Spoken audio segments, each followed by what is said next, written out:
Si te gustan mis videos, puedes apoyarme suscribiéndote y puedes comentar qué tema te gustó más. Agnosia ambiental. El cerebro humano es un maestro del reconocimiento. En una fracción de segundo, puedes identificar la cara de un amigo entre una multitud, o el sonido familiar de la puerta de tu casa al cerrarse. De todos los patrones que el cerebro aprende a reconocer, pocos son tan profundos y fundamentales como el de tu propio hogar. Es más que un edificio. Es un ancla emocional, un punto de referencia en el mapa de tu vida. Pero ¿qué pasaría si un día, al pararte frente a esa misma puerta, no sintieras absolutamente nada? Existe una condición neurológica tan extraña que desafía nuestra comprensión de la realidad. Se llama agnosia ambiental. No es ceguera. Tu vista funciona perfectamente. Puedes ver el color de las paredes, la forma de las ventanas, el jardín que has cuidado durante años. El problema no está en tus ojos. Está en un lugar mucho más profundo de tu mente. La conexión se ha roto. Una persona con agnosia ambiental puede salir a caminar por su barrio, un lugar que ha recorrido miles de veces, y de repente, todo se vuelve desconocido. La calle, las casas vecinas, incluso la fachada de su propia casa, le parecen completamente ajenas. Es como si la hubieran transportado a una réplica exacta pero sin alma, sin el peso de los recuerdos. Lo más desconcertante es que, si le pides que describa su casa de memoria, puede hacerlo con un detalle asombroso. Sabe que tiene una puerta roja, 3 ventanas en el frente y un rosal a la derecha. Pero al ver esa misma casa, no la reconoce como suya. Este fenómeno revela algo fascinante sobre cómo funciona nuestro cerebro. Ver no es simplemente recibir imágenes, es un proceso activo de interpretación. Cuando ves tu casa, tu cerebro no solo procesa las formas y los colores, al mismo tiempo activa una red de recuerdos y emociones asociadas a ese lugar. El sentimiento de hogar no está en los ladrillos, está en esa red neuronal. En la agnosia ambiental, la información visual llega correctamente, pero el cerebro no logra hacer el enlace final con esa red emocional. La parte que dice esto es mío, esto es seguro, esto es hogar permanece en silencio. Para entenderlo mejor, piensa en una cerradura y una llave. Tu casa es la cerradura. El reconocimiento que siente tu cerebro es la llave única que encaja perfectamente en ella, abriendo la puerta a la sensación de familiaridad. Una persona con esta agnosia puede ver la cerradura con total claridad. Puede describirla, analizarla, pero ha perdido la llave. Para ella, es solo una cerradura más entre millones, indistinguible de cualquier otra. No se trata de una pérdida de memoria como el Alzheimer, donde los recuerdos mismos se desvanecen. La persona sabe que tiene una casa y recuerda su vida en ella. El problema es específico del reconocimiento visual en el momento presente. La experiencia puede ser profundamente desorientadora. Imagina la ansiedad de no poder encontrar tu refugio, incluso cuando estás parado justo en la entrada. El mundo se convierte en un laberinto de lugares sin significado, donde el punto más familiar de tu existencia se ha vuelto tan extraño como la cara de un desconocido. Esta condición nos obliga a pensar en lo complejo que es un acto tan simple como volver a casa. Es una sinfonía silenciosa de percepción, memoria y emoción. Y cuando una sola nota de esa sinfonía se pierde, toda la melodía de nuestra realidad puede cambiar de forma irreversible, dejándonos como turistas perpetuos en nuestra propia vida. Acalculia. Existe una palabra que describe un mundo sin números, un universo personal, donde la idea de cantidad se ha borrado por completo. Esta palabra es acalculia. No se trata de ser malo para las matemáticas o de tener dificultades con el álgebra. Es algo mucho más profundo. Es la pérdida total de la capacidad para comprender y utilizar los números. Es como si, de un día para otro, el concepto de contar, sumar o restar, se evaporara de tu mente, dejando un vacío incomprensible. Para la mayoría de nosotros, los números son una parte tan fundamental de la realidad que ni siquiera pensamos en ellos. Son el lenguaje silencioso que estructura nuestro día. Pero imagina que ese lenguaje desaparece. Vas a la tienda a comprar manzanas. Ves un cartel que dice 3 por el precio de 2. Para ti, esos símbolos, el 3 y el 2, no significan nada. Son solo dibujos extraños. No puedes procesar la oferta. No entiendes si es buena o mala. Simplemente agarras un par de manzanas, sin saber realmente cuántas son. Llegas a la caja. El cajero pasa tus productos y la pantalla muestra un total, digamos 14.50. Para ti, esa cifra es un jeroglífico. Podría decir sol o casa, y tendría el mismo sentido, ninguno. Abres tu billetera y ves billetes de diferentes colores y tamaños. Reconoces que son dinero, pero la idea de su valor, de que uno vale más que otro, se ha vuelto borrosa. Le entregas al cajero un billete grande, esperando que sea suficiente. Él te devuelve algunas monedas y otro billete más pequeño. Lo tomas. No tienes forma alguna de saber si el cambio es correcto. La transacción se basa enteramente en la confianza, porque el cálculo mental más básico se ha vuelto imposible. Esta condición, la acalculia, generalmente es el resultado de un daño cerebral muy específico, a menudo por un derrame o una lesión en el lóbulo parietal izquierdo. Piensa en tu cerebro como una compleja caja de herramientas. Tienes una herramienta para el lenguaje, otra para la memoria, otra para reconocer caras. La acalculia ocurre cuando la herramienta encargada de los números se rompe o se pierde. Las demás herramientas pueden seguir funcionando perfectamente. Una persona con acalculia puede ser brillante, elocuente y tener una memoria excelente, pero ser incapaz de responder cuánto es 2 más 2. No es que no sepa la respuesta, es que la pregunta en sí misma carece de sentido. El impacto va mucho más allá de las compras. ¿Cómo marcas un número de teléfono si no puedes recordar ni ordenar los dígitos? ¿Cómo sabes qué hora es si las manecillas de un reloj analógico apuntan a símbolos que ya no entiendes? ¿Cómo sigues una receta que pide 200 gramos de harina y 2 huevos? La realidad cuantitativa, esa capa invisible que organiza nuestro mundo, simplemente se desvanece. La vida se convierte en una secuencia de eventos cualitativos, sin medida, sin orden numérico. Es un recordatorio desconcertante de que una de las habilidades más fundamentales de la mente humana, algo que damos por sentado todos los días, puede ser desconectada como si se tratara de un interruptor.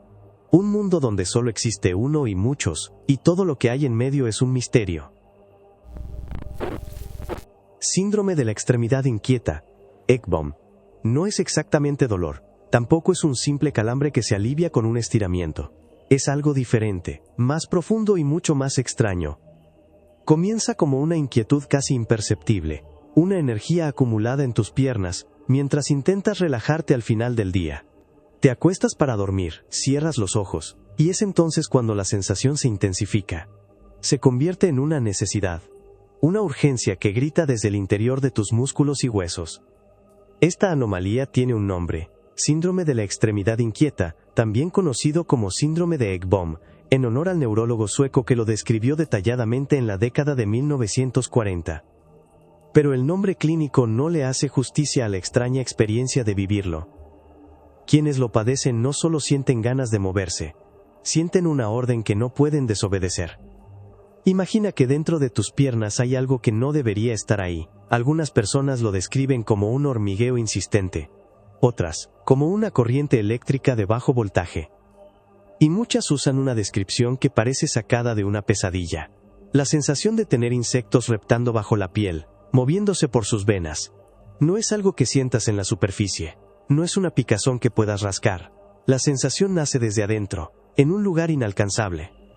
Frente a esta tortura sensorial, el cerebro solo encuentra una solución posible: mover las piernas, agitarlas, estirarlas, levantarse y caminar. Y en el momento en que lo haces, ocurre algo casi mágico. La sensación desaparece. El alivio es inmediato, total. Pero es una trampa. En cuanto te detienes, en cuanto intentas volver a ese estado de calma para dormir, la sensación regresa. A veces más fuerte que antes. Este ciclo puede repetirse durante horas, convirtiendo la noche en un campo de batalla contra tu propio cuerpo. El sueño se vuelve imposible. La frustración crece con cada intento fallido de encontrar descanso. Y aquí es donde el misterio se profundiza. Esto no es un problema muscular. Tus piernas están perfectamente sanas. El origen de todo está en el cerebro. La teoría más aceptada se centra en un químico cerebral llamado dopamina. La dopamina, entre muchas otras funciones, actúa como un mensajero que ayuda a regular y coordinar el movimiento. Por razones que aún no se comprenden del todo, en las personas con este síndrome, los niveles de dopamina en ciertas áreas del cerebro parecen disminuir drásticamente durante la noche o en periodos de inactividad. Cuando esto ocurre, el sistema de comunicación se descontrola. El cerebro empieza a recibir señales fantasmas desde las extremidades. Señales que interpreta como esa extraña picazón, ese hormigueo, o esos bichos imaginarios. Y en respuesta a estas señales falsas, genera una orden real y abrumadora: muévete. El movimiento estimula temporalmente la liberación de dopamina, lo que calma el sistema y apaga las señales fantasma. Por eso el alivio es tan rápido, y por eso es tan breve. A veces, la causa está relacionada con una deficiencia de hierro, ya que el hierro es crucial para que el cerebro produzca dopamina. En otros casos, hay un componente genético claro, una herencia invisible pasada de generación en generación. Y aunque se le llama síndrome de la extremidad inquieta, no siempre se limita a las piernas, puede manifestarse en los brazos, en el torso e incluso en la cara. Más allá del insomnio y el agotamiento físico, la verdadera carga de esta anomalía es psicológica. Es la desconcertante sensación de que una parte de tu cuerpo tiene una voluntad propia. Una voluntad irracional y persistente que te roba la paz, precisamente cuando más la necesitas. Es un recordatorio de que, a veces, el control que creemos tener sobre nosotros mismos es solo una frágil ilusión, un fantasma en el sistema, que exige una danza nocturna sin fin. Parálisis de Todd. Imagina que tu cerebro es la central eléctrica más sofisticada que existe. Millones de cables, conexiones y circuitos trabajan en perfecta armonía para que puedas pensar, moverte y sentir. Pero a veces, ocurre una sobrecarga. Una tormenta eléctrica interna, masiva y caótica, que conocemos como una convulsión epiléptica. Cuando la tormenta por fin pasa y las luces parecen volver, algo extraño sucede. Una parte del sistema no se reactiva, simplemente permanece apagada. Este evento tiene un nombre: parálisis de Todd, y es una de las experiencias más desconcertantes que una persona puede vivir. Para entenderla, debemos seguir el proceso paso a paso. La convulsión, esa descarga eléctrica descontrolada en el cerebro, termina. La persona, agotada, recupera lentamente la conciencia, abre los ojos, desorientada, y trata de evaluar su entorno, de reconectarse con su propio cuerpo. Es en este momento cuando el verdadero misterio comienza. Imagina que intentas mover tu brazo derecho. En tu mente la orden es clara, instantánea como lo ha sido toda tu vida. Levanta el brazo. Pero no pasa nada. Absolutamente nada. El brazo permanece inmóvil, pesado, como si fuera un objeto ajeno que alguien colocó a tu lado. Lo intentas de nuevo, con más fuerza mental, con más concentración. La frustración empieza a crecer. Tu mente grita la orden, pero el brazo no la escucha. Es una desconexión total, una ruptura aterradora entre la intención y la acción. No sientes dolor, no es como si el brazo estuviera dormido, con ese hormigueo característico, es mucho más extraño, está simplemente ausente. Puedes verlo, puedes tocarlo con tu otra mano y sentirlo, pero no puedes controlarlo. Es una parte de ti que ha dejado de obedecerte, que se ha vuelto un objeto inerte pegado a tu cuerpo. Esta parálisis puede afectar a una sola extremidad, como un brazo o una pierna, o en casos más severos, a toda la mitad del cuerpo. Durante minutos o a veces horas, una parte de tu ser físico se apaga por completo. Entonces, ¿qué está ocurriendo realmente en el cerebro? La explicación es tan fascinante como el fenómeno mismo. Aquí es donde volvemos a la analogía de la central eléctrica. La convulsión fue una sobrecarga tan intensa en una región específica del cerebro que, para protegerse de un daño permanente, el propio cerebro activa un mecanismo de seguridad extremo. Es como si un interruptor maestro saltara, cortando por completo la energía a esa sección del circuito que se sobrecalentó. Esta desconexión deliberada se llama inhibición postictal. El ictal se refiere a la convulsión, y el post significa después. Es un periodo de agotamiento neuronal extremo. Las neuronas en esa área del cerebro han disparado impulsos de forma tan frenética que simplemente se quedan sin energía. Necesitan tiempo para recuperarse, para recargar sus baterías bioquímicas. Durante ese tiempo, esa parte del cerebro entra en un estado de reposo forzado, y con ella, la parte del cuerpo que controla. La parálisis de Todd no es un daño, sino la sombra de un cerebro protegiéndose a sí mismo, es un apagón temporal y localizado. Y así como se inicia, también termina. Lentamente, a medida que las neuronas se recuperan, la conexión se restablece. Un dedo podría moverse primero, luego la mano. Y poco a poco, en el transcurso de minutos u horas, el control total regresa. La parte de ti que estaba apagada, vuelve a la vida. Es el silencio después de la tormenta, un reinicio profundo y necesario para que el sistema vuelva a la normalidad. Ike. Autotopagnosia. Haz una pequeña prueba, justo ahora. Tócate la punta de la nariz con tu dedo índice. Sin pensarlo, tu mano se levantó, tu dedo se extendió, y encontró su objetivo con una precisión asombrosa. Fue un acto casi instantáneo, ¿verdad? No tuviste que buscar tu nariz en un espejo, ni calcular la distancia que tu brazo debía recorrer.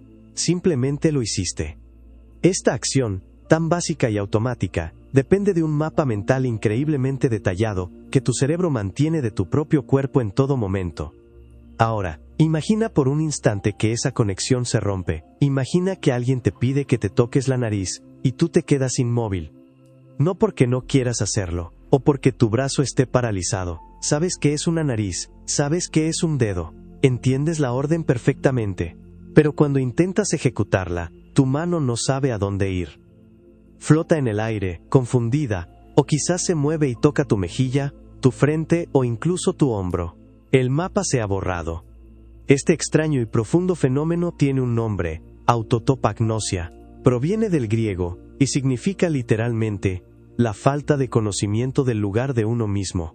Es la incapacidad de una persona para localizar y orientar las diferentes partes de su propio cuerpo. No es un problema de memoria, ni de visión. Es una desconexión fundamental entre la mente y el esquema corporal. Piensa en una escena real en una consulta médica. Un neurólogo le pide a un paciente algo sencillo: señale su rodilla, por favor. El paciente mira sus piernas, sabe que tiene rodillas, puede verlas, pero cuando levanta la mano para señalar, duda.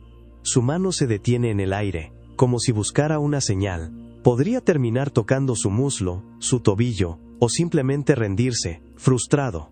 Para esa persona, la palabra rodilla se ha desvinculado de su ubicación física en su propio ser. Su cerebro simplemente no sabe cómo trazar la ruta desde la intención hasta la acción.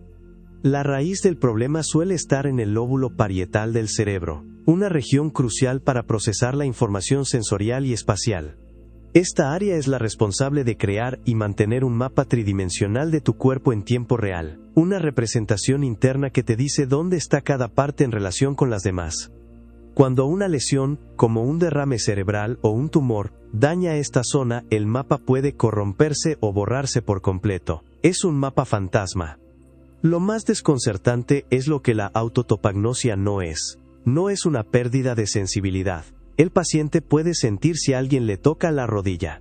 No es un problema de lenguaje. Entiende perfectamente el concepto de rodilla. No es una parálisis. Puede mover sus extremidades. El problema es puramente de orientación espacial interna. Es como tener un mapa de una ciudad donde los nombres de las calles todavía existen, pero han sido despegados de su ubicación correcta y flotan sin rumbo. Una forma de entenderlo es pensar en el cerebro como el sistema operativo de un mapa digital, como un GPS interno para tu cuerpo. Este GPS te permite navegar tu propio físico sin pensar. En la autotopagnosia, el mapa está dañado. Las ubicaciones, como rodilla o codo, siguen en la lista de destinos, pero sus coordenadas se han borrado.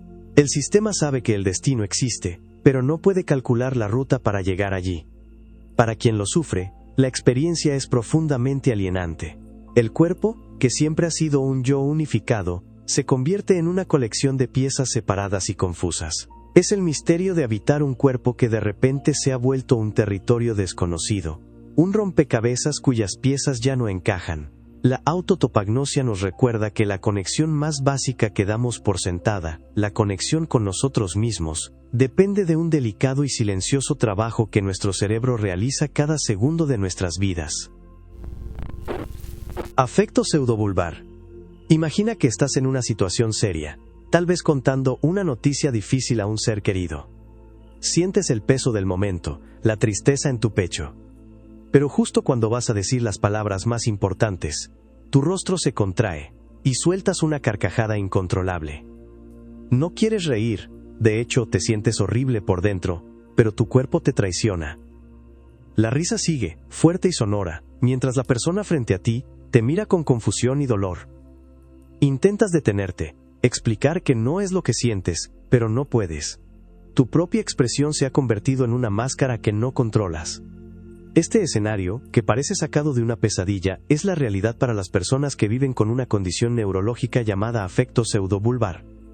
Es una de las anomalías más desconcertantes del comportamiento humano, porque crea una desconexión total entre la emoción que una persona siente y la que su cuerpo expresa. No se trata de un problema psicológico, no es que la persona sea insensible o cruel, es un fallo en el cableado del cerebro. Para entenderlo, piensa que en tu cerebro hay diferentes áreas que trabajan juntas. Una parte, en lo profundo de tu corteza cerebral, se encarga de procesar y sentir las emociones, la alegría, la tristeza, el enojo. Otra parte, ubicada en el tronco encefálico y el cerebelo, actúa como un interruptor que controla la manifestación física de esas emociones, la risa, el llanto, los gestos. En una persona sana, estas dos áreas están perfectamente sincronizadas. Si sientes alegría, el interruptor activa la risa. Si sientes tristeza, activa el llanto. Pero en el afecto pseudovulvar, esa comunicación se rompe. Es como si hubiera un cortocircuito. La parte del cerebro que siente la emoción funciona bien, pero la señal que envía al interruptor se distorsiona o se pierde. Como resultado, el interruptor se activa solo, de forma errática e involuntaria. Por eso, alguien puede estar hablando de algo completamente neutral, como el clima, y de repente romper a llorar desconsoladamente durante varios minutos. O, como en el primer ejemplo, reír en el momento más inapropiado. Lo más angustiante para quienes lo padecen es que son plenamente conscientes de esta disonancia. Saben que su reacción no tiene sentido y es contraria a lo que sienten. Se ven a sí mismos llorando o riendo y no pueden hacer nada para detenerlo. Esto genera una enorme frustración y aislamiento social. Sus amigos, familiares o compañeros de trabajo pueden malinterpretar estas explosiones emocionales, pensando que se están burlando, que son inestables o que están exagerando. La persona afectada a menudo termina evitando situaciones sociales por miedo a tener un episodio y ser juzgada. Esta condición no surge de la nada. Generalmente aparece como consecuencia de un daño neurológico. Puede ser el resultado de un derrame cerebral, una lesión cerebral traumática, o estar asociada a enfermedades neurodegenerativas como la esclerosis lateral amiotrófica o la esclerosis múltiple. El daño interrumpe las vías nerviosas que regulan la expresión emocional, dejando a la persona atrapada en una especie de prisión, donde su rostro y sus reacciones ya no le obedecen. Es el misterio de un cuerpo que miente, contando una historia emocional que el corazón no siente, mientras la mente observa, impotente y en silencio. Síndrome de la visión de cerca, teleopsia. ¿Qué pasaría si tus ojos funcionaran a la perfección, pero tu cerebro se negara a creer lo que ven? No es que veas borroso o que los colores se confundan. Al contrario, ves todo con una claridad absoluta. El problema es otro, uno mucho más extraño. La persona que está a solo unos pasos de ti, de repente, parece estar al otro lado de una cancha de fútbol. El pasillo de tu propia casa se alarga hasta el infinito, como en una pesadilla. Los objetos cercanos se encogen y retroceden, como si una fuerza invisible los estuviera alejando de ti a una velocidad increíble. Este fenómeno tan desconcertante tiene un nombre, teleopsia, también conocido como el síndrome de la visión de cerca. Es un trastorno de la percepción visual que hace que los objetos parezcan estar mucho más lejos de lo que realmente están. Quienes lo experimentan no pierden la capacidad de ver los detalles, pero su sentido de la profundidad y la distancia se ve completamente distorsionado. Una calle que normalmente cruzarías en 10 segundos podría parecerte de 1 kilómetro de largo. Piensa en las implicaciones de algo así. Intentar tomar una taza de café que, aunque está al alcance de tu mano, tu mente la percibe como si estuviera a 5 metros de distancia. Tu brazo se estira pero se detiene en el aire, a centímetros del objeto, porque tu cerebro te está gritando que todavía falta mucho para llegar. Conducir un auto se volvería una tarea imposible y extremadamente peligrosa. Cada vehículo, cada señal de tránsito, cada peatón, estaría en una posición falsa dentro de tu mapa mental de la realidad. Pero ¿qué causa esta extraña fractura entre lo que los ojos ven y lo que el cerebro interpreta? Lo más fascinante de la teleopsia es que, en la gran mayoría de los casos, los ojos no tienen la culpa. Un examen oftalmológico completo podría revelar una visión perfecta, de 20/20. El problema no está en las cámaras que capturan la imagen. La falla ocurre más arriba, en el centro de procesamiento de tu cerebro. La información visual que recogen tus ojos viaja a través del nervio óptico hasta la corteza visual, la región cerebral encargada de darle sentido a todo lo que vemos. En las personas con teleopsia, algo en este proceso de interpretación sale mal. Es como si el cerebro recibiera los datos correctos de distancia, tamaño y perspectiva, pero un error en su software interno los procesara de forma incorrecta, estirando el espacio percibido y empujando todo hacia un horizonte lejano. Este síndrome a menudo se agrupa dentro de un conjunto más amplio de trastornos perceptuales llamado síndrome de Alicia en el País de las Maravillas. Al igual que en el famoso cuento, las personas pueden experimentar extrañas distorsiones en el tamaño y la forma de los objetos, o incluso de su propio cuerpo. A veces, estos episodios son desencadenados por migrañas intensas, crisis de epilepsia o el efecto de ciertas sustancias. Sin embargo, en muchos otros casos, aparecen sin ninguna causa aparente, duran unos minutos, y luego desaparecen tan misteriosamente como llegaron. La teleopsia no es una alucinación, porque la persona sigue viendo los objetos que realmente están ahí, no se inventa nada nuevo. Es, en cambio, una distorsión de la realidad, un recordatorio inquietante de que el mundo que percibimos no es una copia exacta del universo físico. Es una reconstrucción, una simulación que nuestro cerebro genera a cada segundo. Y a veces, sin previo aviso, esa simulación puede fallar, mostrándonos lo frágil que es nuestra conexión con la realidad. Micrografía. ¿Sabías que una de las primeras señales de una compleja enfermedad neurológica puede esconderse a simple vista en algo tan personal y cotidiano como tu propia letra? No se trata de un temblor evidente o una dificultad para hablar. Es algo mucho más sutil, un mensaje cifrado que el cuerpo escribe sin que la mente se dé cuenta. Este extraño fenómeno se conoce como micrografía. El nombre suena técnico, pero la idea es simple y a la vez desconcertante. Imagina que tomas un lápiz para escribir una nota. Comienzas en un extremo de la página, y las primeras palabras tienen tu tamaño de letra habitual, son claras y legibles. Pero a medida que avanzas por la línea y luego a la siguiente, algo extraño sucede. Tu escritura comienza a encogerse. Las letras se aprietan unas contra otras, como si de repente te estuvieras quedando sin espacio en un papel infinito. Al final de la página, lo que empezó como una frase legible, se ha convertido en una línea diminuta, casi un garabato ilegible. La primera suposición de cualquiera sería pensar que la mano de la persona está débil o cansada, pero la verdad es mucho más profunda y extraña. El problema no está en los músculos de la mano, sino en la comunicación entre el cerebro y el cuerpo. Es una de las anomalías más curiosas del sistema nervioso, y revela una falla fundamental en la percepción del movimiento. Lo que sucede es una especie de paradoja motora. El cerebro de la persona con micrografía tiene la intención de hacer un movimiento grande. Da la orden, escribe una letra de 1 centímetro de alto. Pero el cuerpo no obedece esa escala. En su lugar, ejecuta un movimiento minúsculo, como si la orden se hubiera encogido en el camino. La persona que escribe no se da cuenta de este cambio de tamaño mientras sucede. En su mente, sigue trazando letras grandes y espaciadas. Solo al ver el resultado final, se enfrenta a la evidencia de que su percepción del espacio y del movimiento ha sido alterada. Piensa en esto como si tu cerebro usara un mapa a gran escala, como el de un país entero, para planificar una ruta. Pero tus manos, que son las que dibujan esa ruta en el papel, estuvieran trabajando con un mapa en miniatura de una sola ciudad. El cerebro ordena un viaje de 1000 kilómetros, pero la mano solo dibuja un trayecto de 1 centímetro. La intención es grande, pero la ejecución es diminuta. Este fenómeno es un síntoma clásico de la enfermedad de Parkinson. La razón se encuentra en la falta de dopamina, un neurotransmisor crucial para regular el movimiento. La dopamina actúa, en cierto modo, como el regulador de volumen de nuestras acciones motoras.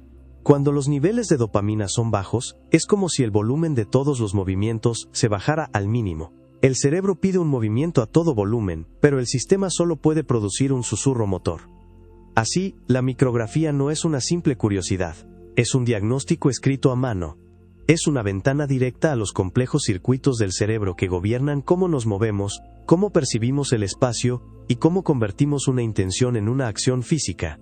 Un acto tan simple como firmar un documento o escribir una lista de compras puede convertirse en la primera pista de un profundo misterio que se desarrolla en el silencioso universo de nuestra propia mente, una letra a la vez.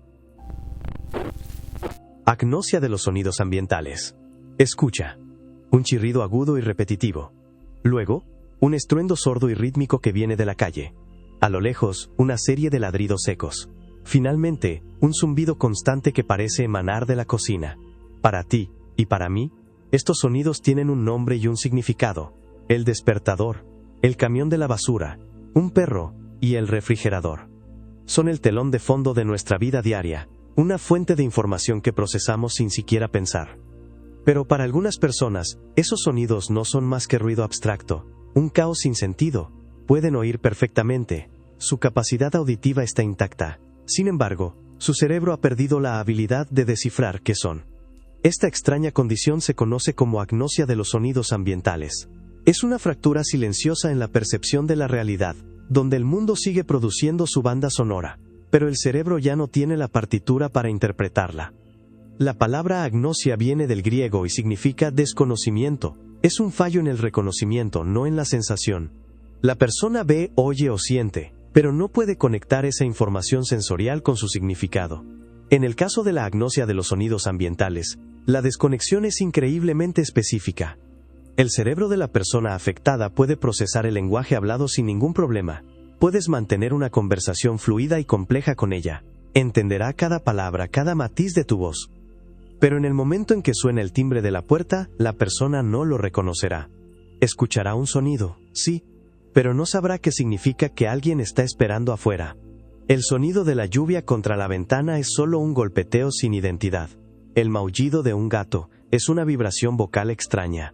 Es como si el cerebro tuviera una inmensa biblioteca de sonidos grabados a lo largo de la vida, pero de repente, alguien hubiera borrado todas las etiquetas de los estantes. Los archivos de audio están ahí, pero es imposible saber a qué corresponden. Esta condición no nace de la nada. Generalmente es el resultado de un daño cerebral, a menudo por un accidente cerebrovascular, una lesión en la cabeza o una enfermedad neurodegenerativa que afecta a las áreas del cerebro responsables de procesar los sonidos no verbales. Es importante recalcar que no es un problema de audición. Los oídos funcionan, captan las ondas sonoras y las envían al cerebro. El problema está en la siguiente etapa. La estación de procesamiento, el centro de interpretación, está fuera de servicio para todo lo que no sea el lenguaje. La vida diaria se transforma en un campo minado de confusión. Te levantas por la mañana, no porque reconozcas la alarma, sino porque un ruido insistente y anónimo te molesta. Pones agua a hervir, pero no sabes cuándo está lista por su silbido característico. Caminas por la calle, y no puedes saber si el sonido que se acerca es una bicicleta o un camión. Una sirena de ambulancia, que para nosotros es una señal de alerta inmediata, para ellos es solo un ruido agudo más en la cacofonía del mundo. La desconexión va más allá de lo práctico, se vuelve profundamente aislante. Los sonidos nos conectan con nuestro entorno de una manera sutil pero constante. El canto de los pájaros nos dice que es de día, el sonido de los grillos que es de noche. El sonido de la risa de un ser querido es más que un sonido, es una emoción. Perder la capacidad de identificar estos elementos es como vivir detrás de un cristal invisible que te separa del ritmo natural del mundo. Es una existencia en un presente perpetuo de sonidos extraños, donde el paisaje sonoro que da contexto y seguridad a nuestras vidas simplemente se ha desvanecido. Síndrome de Charles Bonnet auditivo paracusia. ¿Alguna vez has escuchado un sonido que no estaba ahí? No me refiero a la sensación de que alguien te llama por tu nombre en una multitud.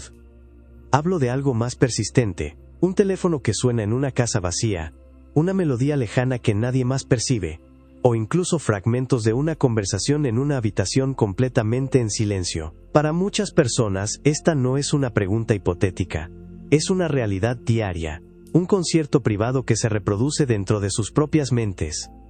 Lo más extraño es que no es un signo de locura. Es la obra de un cerebro que se niega a aceptar el silencio.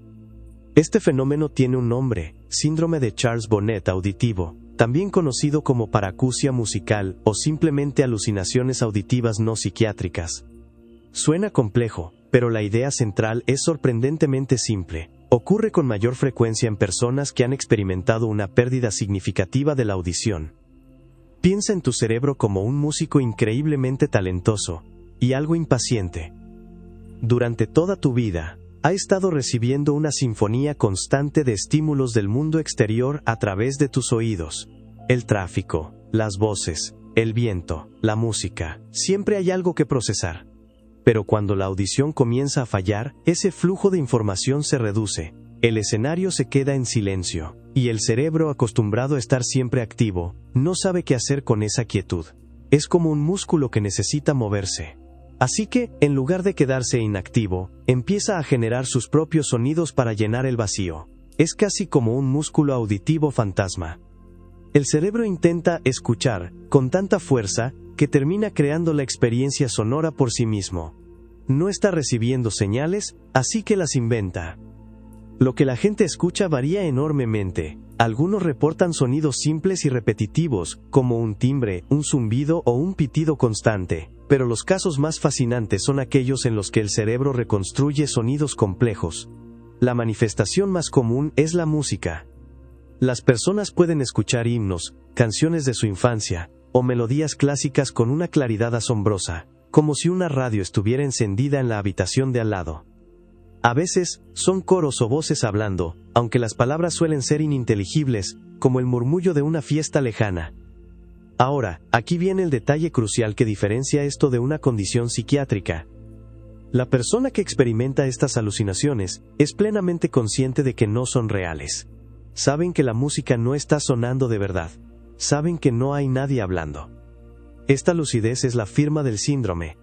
No hay delirios ni paranoia.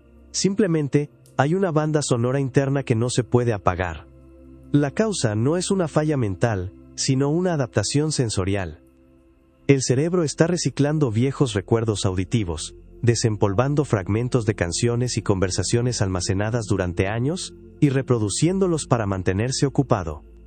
Así que la próxima vez que te encuentres en un silencio profundo, presta atención. Ese vacío no es tan vacío como parece. Para algunos, es un lienzo en blanco sobre el cual el cerebro, ese incansable artista, pinta sus propias obras maestras sonoras. No como un error, sino como un recordatorio de su infinita y misteriosa creatividad. Una máquina que nunca, bajo ninguna circunstancia, deja de intentar darle sentido al mundo, incluso cuando el mundo deja de hacer ruido. Palilalia. La frase sale de tu boca, clara y precisa. Has dicho lo que querías decir. Pero entonces, algo extraño sucede. La última palabra, la última palabra, la última palabra, se repite. Y no puedes hacer nada para detenerla. Tu propia voz se ha convertido en un eco que no te pertenece. Un mecanismo que se ha quedado trabado en la última sílaba que pronunciaste. Estás atrapado. Este fenómeno, tan desconcertante para quien lo vive, tiene un nombre: palilalia. No se trata de un simple tartamudeo, ni de una duda al hablar. Es una compulsión neurológica, una repetición involuntaria de tus propias palabras o frases. La persona queda literalmente atascada en un bucle verbal, repitiendo la última parte de su oración sin poder parar. Es una pérdida total y momentánea del control sobre el propio discurso. El suceso se desarrolla de una forma muy particular. Imagina que alguien dice: necesito ir a la tienda. Justo al terminar, su cerebro no envía la señal de fin de la frase. En su lugar, el mecanismo del habla se reinicia, pero solo en su última parte. La persona entonces repite: a la tienda, tienda, tienda, tienda. Lo más característico es que estas repeticiones suelen aumentar en velocidad y disminuir en volumen, como un motor que se apaga, pero sigue girando por inercia, cada vez más rápido y más bajo, hasta que finalmente se desvanece en un murmullo. Para entenderlo mejor, piensa en el habla como un proceso con un botón de inicio y uno de parada. En la mayoría de las personas, estos botones funcionan a la perfección. Presionas inicio para empezar una frase y parada cuando terminas. Pero en la palilalia, es como si el botón de parada se quedara atascado. El comando para detener la producción de sonido nunca llega a su destino, y el cerebro, en un estado de confusión, simplemente vuelve a ejecutar la última instrucción que recibió, una y otra vez. El misterio de esta anomalía reside en los circuitos más profundos del cerebro, específicamente en una zona llamada ganglios basales. Estas estructuras son como el director de tráfico del cerebro para los movimientos. Ayudan a iniciar las acciones que queremos hacer y, lo que es igual de importante, a detenerlas cuando ya no son necesarias. La palilalia es en esencia una falla en este sistema de frenado. Es la evidencia de que el cerebro no logró enviar la orden de detente a los músculos responsables del habla. Es crucial no confundir la palilalia con la ecolalia, que es la repetición de las palabras de otras personas. En la palilalia, el eco proviene del interior. Es un cortocircuito en el diálogo que tienes contigo mismo. Este fenómeno no ocurre de forma aislada. A menudo es un síntoma asociado a condiciones neurológicas como el síndrome de Tourette, el autismo, la enfermedad de Parkinson o el daño cerebral por un accidente. Es una pista que nos dan los neurólogos para entender cómo funcionan estas condiciones. Quizás lo más inquietante es que, durante un episodio de palilalia, la persona es plenamente consciente de lo que está ocurriendo. Escuchan sus propias palabras repetirse sin poder intervenir, como si fueran un espectador de su propio cuerpo. Es una extraña disociación entre la intención y la acción. Quieres callarte, pero tu boca sigue moviéndose. Un recordatorio fascinante y a la vez perturbador de que el control que creemos tener sobre nosotros mismos es, en realidad, una compleja y delicada sinfonía neurológica que a veces, sin previo aviso, puede perder el compás. Agnosia integrativa. A finales del siglo XIX, los médicos comenzaron a documentar casos sumamente extraños. Pacientes que tras una lesión cerebral, no quedaban ciegos, pero perdían algo mucho más sutil. Podían ver, pero no podían entender. El neurólogo Sigmund Freud, antes de volverse famoso por el psicoanálisis, acuñó un término para esta condición en 1891. Agnosia. Una palabra de origen griego que significa, literalmente, ausencia de conocimiento. Estos pacientes no habían perdido la vista, sino la capacidad de su cerebro para interpretar la información visual. La agnosia tiene muchas formas, pero una de las más desconcertantes es la agnosia integrativa. Para entenderla, primero debes saber que tu visión no es una cámara de video. Tus ojos captan luz, formas y colores, pero es tu cerebro el que ensambla esa información en una realidad coherente. Lo hace tan rápido y sin esfuerzo que ni siquiera te das cuenta. Para alguien con agnosia integrativa, ese proceso de ensamblaje está roto. Sus ojos funcionan a la perfección. Pueden ver cada detalle de un objeto con una claridad impecable. El problema es que no pueden unir esos detalles para formar un todo. Imagina que te muestran el dibujo de una casa. Tú ves una casa. Alguien con esta condición vería un triángulo, debajo un cuadrado, y dentro de ese cuadrado otros cuadrados más pequeños. Podrían describir cada elemento por separado, pero no podrían decirte, eso es una casa. Su realidad se ha descompuesto en un inventario de partes sin conexión. Uno de los casos más estudiados fue el de un hombre que, tras sufrir un derrame cerebral, desarrolló esta anomalía. Cuando los médicos le mostraban un par de anteojos, su descripción era fascinante. Decía ver un círculo, luego otro círculo, y finalmente una barra que los conectaba. Después de analizar verbalmente las partes, podía deducir lógicamente, deben ser unos anteojos. No los reconocía al instante, tenía que resolverlos como un acertijo. El rostro humano, algo que reconocemos de forma casi instantánea, se convertía en el rompecabezas más difícil. Al mirar a su esposa, no veía a su esposa. Veía una forma ovalada, 2 puntos oscuros, una línea horizontal debajo. No sentía esa conexión inmediata, esa familiaridad. Para saber quién era, tenía que esperar a que ella hablara. Su cerebro reconocía la voz, no el rostro que había visto por décadas. La mejor forma de visualizarlo es pensar en la percepción como una caja llena de ladrillos de Lego. Una persona sin agnosia mira la caja y ve las piezas que forman un coche de carreras. Alguien con agnosia integrativa mira la misma caja y puede describir cada ladrillo con una precisión asombrosa. Veo un bloque rojo de 2x4, una pieza azul transparente, una llanta negra, pero es incapaz de percibir el coche de carreras. Para su cerebro la construcción final no existe, solo existe la colección de piezas sueltas.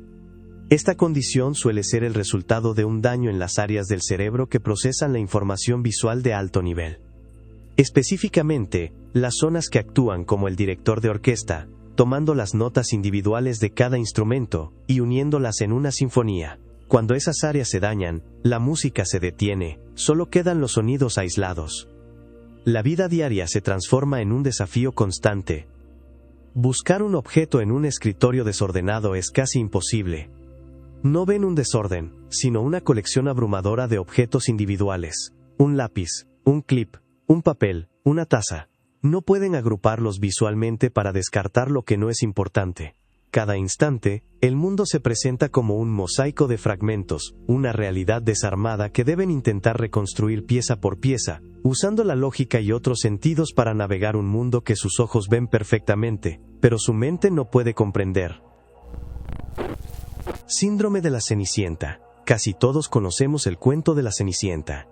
Una joven bondadosa es maltratada por su madrastra y hermanastras, pero mantiene la esperanza de que un día será rescatada de su miserable vida y llevada a un mundo de felicidad y reconocimiento.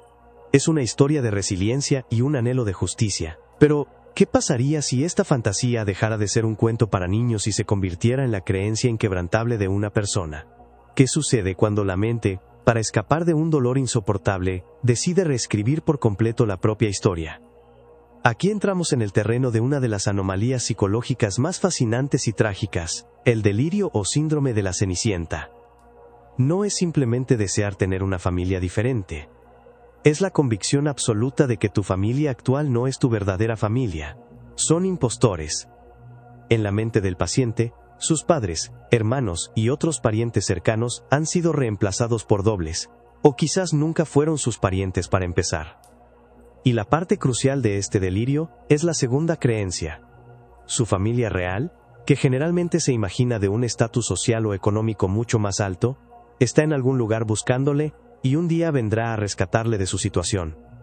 Para entender por qué una persona desarrollaría una creencia tan elaborada, debemos mirar el contexto. Este síndrome casi siempre surge en un entorno de abuso familiar severo, ya sea físico, emocional o de negligencia. Piensa en la terrible contradicción que vive un niño en esa situación. Las personas que biológicamente están programadas para cuidarlo y amarlo son, en realidad, la fuente de su mayor sufrimiento. Es una paradoja que la mente infantil o adolescente no puede procesar. Así que, para sobrevivir, el cerebro ejecuta una maniobra defensiva extrema. Crea una nueva narrativa. Si las personas que te hacen daño no pueden ser tus verdaderos padres, entonces la conclusión lógica, dentro de este delirio, es que no lo son. El maltrato se vuelve más soportable si crees que proviene de extraños, de captores, y no de tu propia sangre.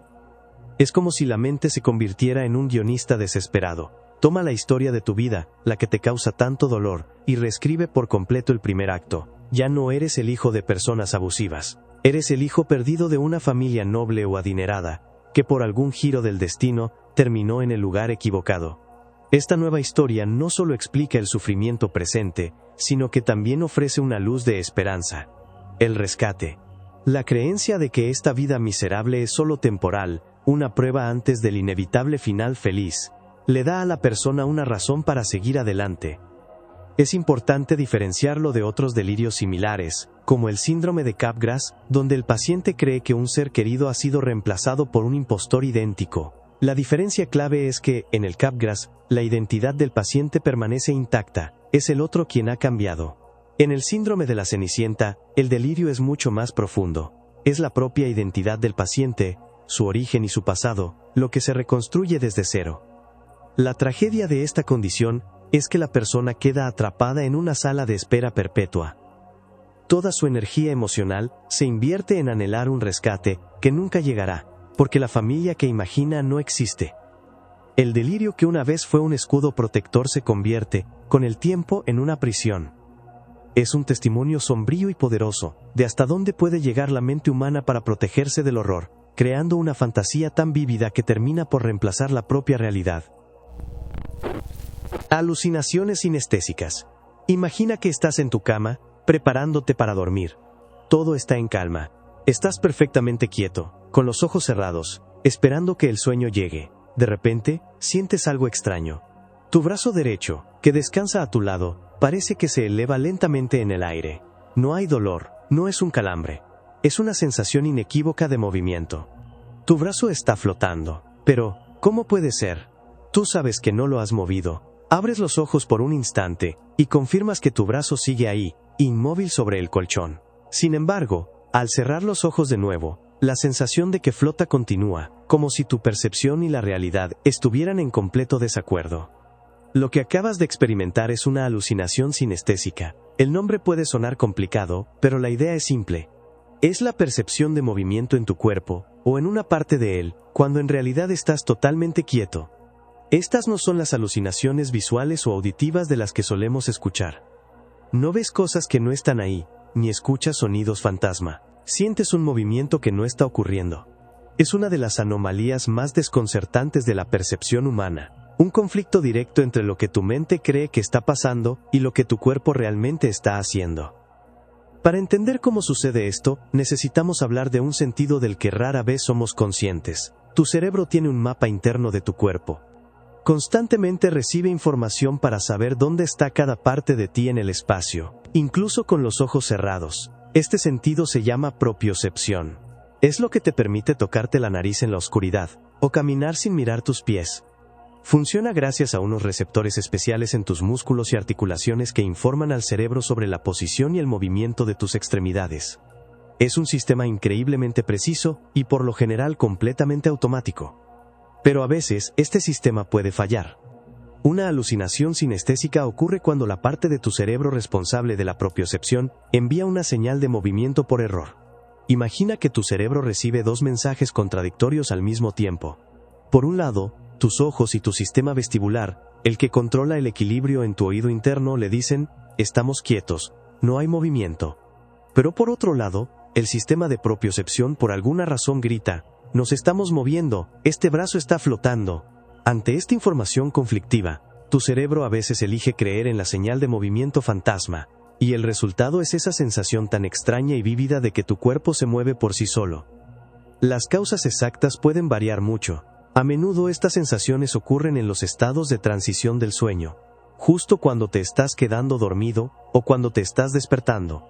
En esos momentos, tu cerebro está en un estado intermedio, y los sistemas que normalmente trabajan en perfecta armonía pueden desincronizarse por un instante. El cansancio extremo, el estrés o incluso la falta de estímulos sensoriales, como estar en una habitación muy oscura y silenciosa, también pueden provocar estos breves cortocircuitos perceptivos. Piensa en la experiencia paso a paso. Primero, sientes una leve ligereza en una pierna o un brazo. Es sutil, podrías pensar que es solo tu imaginación. Pero luego, la sensación se intensifica. Sientes que tu pierna se dobla o que tu torso gira suavemente, como si estuvieras en una silla giratoria que se mueve muy despacio. La sensación es tan real que puedes sentir la tensión fantasma en tus músculos. Sabes que no es real, pero la percepción es abrumadora.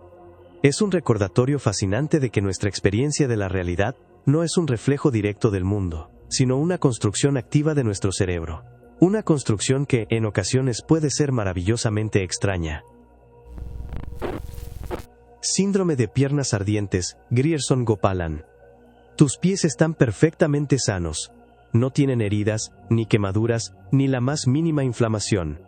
A simple vista, son pies normales.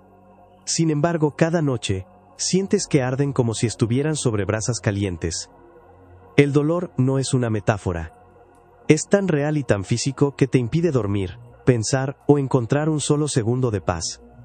Esta extraña y aterradora contradicción tiene un nombre: síndrome de piernas ardientes. Se trata de una anomalía neurológica también conocida como enfermedad de Grierson Gopalan. Quienes la padecen no imaginan el dolor. Lo sienten con una intensidad devastadora. Todo suele empezar de forma sutil. Tal vez un ligero hormigueo, o una sensación de calor inusual en las plantas de los pies al final del día. Al principio podrías pensar que es solo cansancio, o que usaste zapatos muy apretados. Pero la sensación no desaparece. Al contrario, se intensifica. Con el paso de los días o las semanas, el calor se convierte en un ardor constante. Y es durante la noche cuando el verdadero tormento comienza. La quietud y el silencio de la oscuridad parecen amplificar el dolor hasta niveles insoportables. La sensación no es solo de calor, se describe como un dolor punzante, eléctrico, como si miles de agujas al rojo vivo estuvieran perforando la piel desde adentro. La desesperación lleva a las personas a buscar cualquier tipo de alivio. Meten los pies en agua helada. Los apuntan directamente a un ventilador. Caminan descalzos sobre baldosas frías. Pero el alivio, si llega, es mínimo y dura solo unos instantes. En cuanto la fuente de frío desaparece, el fuego interno regresa con la misma ferocidad. Lo más desconcertante ocurre cuando buscas ayuda médica. Un doctor examina tus pies y no encuentra absolutamente nada malo. La piel tiene un color normal, la temperatura al tacto es la correcta, no hay signos de infección ni de daño en los tejidos. La contradicción es total. Tus pies se ven bien, pero se sienten como si se estuvieran desintegrando por el calor. Entonces, si los pies están bien, ¿dónde está el problema? La respuesta se encuentra en un lugar invisible a simple vista, en los nervios. Específicamente, en las pequeñas fibras nerviosas de la piel, que son responsables de enviar al cerebro las señales de dolor y temperatura.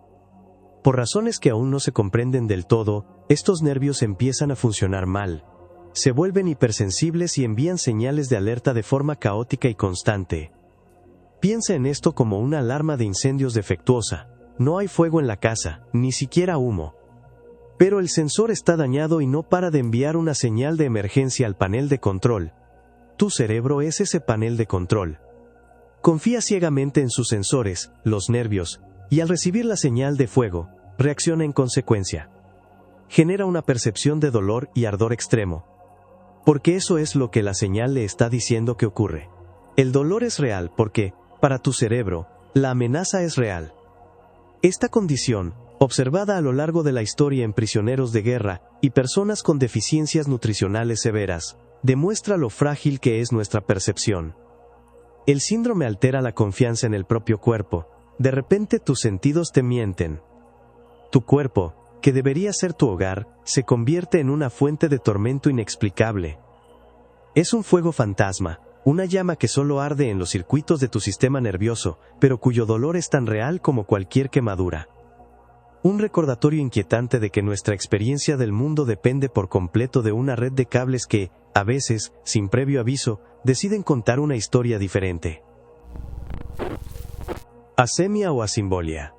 Piensa en la última vez que alguien te saludó con la mano. Un movimiento simple, casi automático.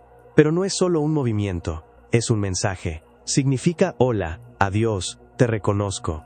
Ahora imagina que solo ves la mano moviéndose en el aire, sin ningún significado asociado. Un acto físico vacío, despojado de toda intención. El gesto no te dice nada, es solo ruido visual. Este universo desconcertante, donde los símbolos pierden su poder, tiene un nombre: asemia. La asemia, también conocida como asimbolia, es una de las anomalías neurológicas más extrañas y profundas que existen. Se define como la incapacidad de comprender o utilizar símbolos, y cuando decimos símbolos, nos referimos a casi todo lo que da forma a nuestra comunicación. No es una enfermedad de la vista o del oído.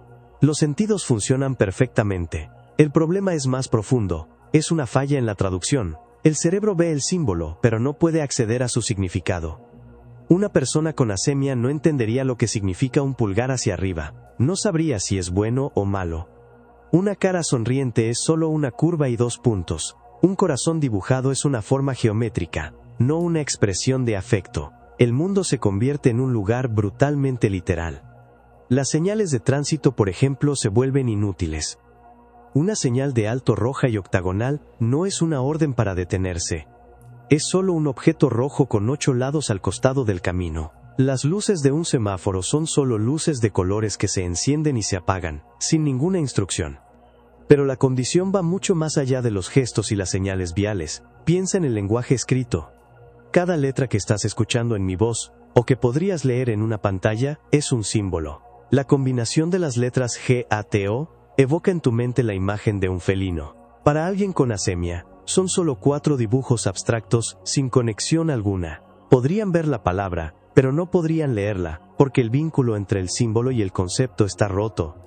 Imagina tu cerebro como si tuviera un inmenso diccionario interno. Este diccionario conecta cada gesto, cada imagen y cada palabra con su significado correspondiente. En la asemia, es como si alguien hubiera entrado y borrado todas las definiciones. Las páginas con los símbolos siguen ahí pero están en blanco. El contenido ha desaparecido. Por eso es una condición tan aislante. Una persona con asemia puede tener una memoria perfecta, una lógica impecable, y ser consciente de todo lo que la rodea.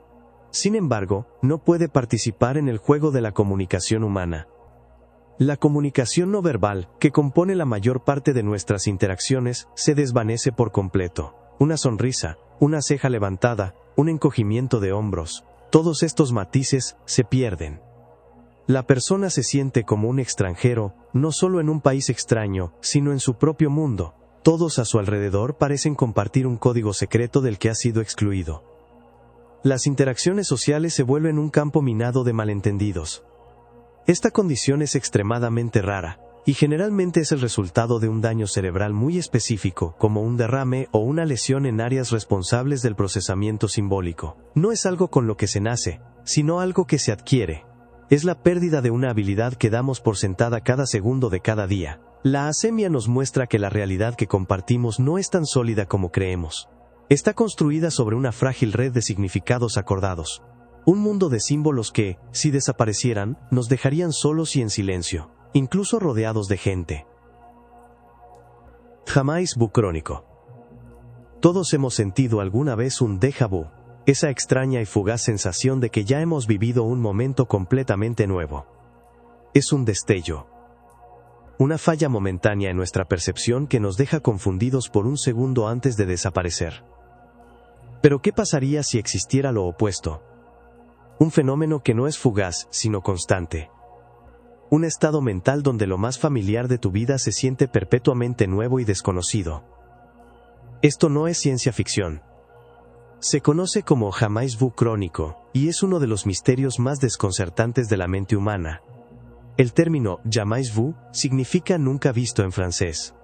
Y describe exactamente eso. Una persona con esta condición puede despertar por la mañana y mirar el rostro de su pareja, la persona con la que ha compartido años de su vida, y no sentir nada. Absolutamente nada de familiaridad. Sabe a un nivel intelectual quién es esa persona, puede recordar su nombre, su historia juntos, los hechos, pero la sensación, ese pegamento emocional que une el conocimiento con el reconocimiento, simplemente no está. Es como mirar a un completo extraño. Imagina el terror de ese momento. Te levantas de tu cama, en tu cuarto, y todo te parece ajeno. Las paredes, los muebles, la luz que entra por la ventana. Todo es percibido por primera vez. Caminas por el pasillo de tu propia casa y te sientes como un intruso explorando un lugar nuevo. Cada puerta es una incógnita. Llegas a la cocina, ves la cafetera que usas cada mañana, pero la miras como si fuera un artefacto alienígena. No hay conexión. No hay memoria afectiva. Solo un vacío desconcertante. El jamais vu crónico no es una simple pérdida de memoria como la amnesia. La información sigue ahí. El problema es mucho más profundo. Es un fallo en el sistema que nos otorga el sentimiento de familiaridad. Para entenderlo, podemos pensar en cómo el cerebro procesa la realidad. Una parte se encarga de los datos fríos. Esta es mi casa, esta es mi esposa, este es mi reflejo en el espejo. Pero otra parte, una red neuronal completamente distinta, es la que nos proporciona la calidez del reconocimiento, la sensación de pertenencia. En el jamais vu crónico, el puente entre estas dos partes está roto. Es como un músico experto que puede leer perfectamente una partitura. Ve cada nota, cada clave, cada indicación de ritmo. Conoce la teoría musical a la perfección. Pero cuando mira la página, es incapaz de escuchar la melodía en su cabeza. Los símbolos están ahí, correctos y ordenados, pero la música, el alma de la composición, se ha esfumado. Así se siente la persona con jamais vu. Tiene los datos de su vida, pero ha perdido la melodía. Esta condición lleva a un estado de angustia constante. La persona vive en un mundo que su mente insiste en que es desconocido. Cada día es una lucha por confiar en la lógica por encima de sus propios sentidos. Se repiten a sí mismos: sí, esta es mi familia, sí, este es mi trabajo. Pero la sensación de extrañeza nunca se va. Es una forma de tortura psicológica sutil y persistente, un recordatorio constante de que su percepción del mundo está fundamentalmente rota. Los médicos y neurólogos todavía no comprenden completamente las causas. Se ha asociado con ciertos tipos de epilepsia del lóbulo temporal y otras condiciones neurológicas, pero en muchos casos, aparece sin una razón clara. Es una anomalía que nos muestra lo frágil que es nuestra realidad. Dependemos por completo de ese sentimiento intangible de familiaridad para anclarnos en el mundo. Sin él, nos convertimos en turistas perpetuos en nuestra propia existencia, observando nuestra vida desde afuera sin poder sentirla nunca como propia.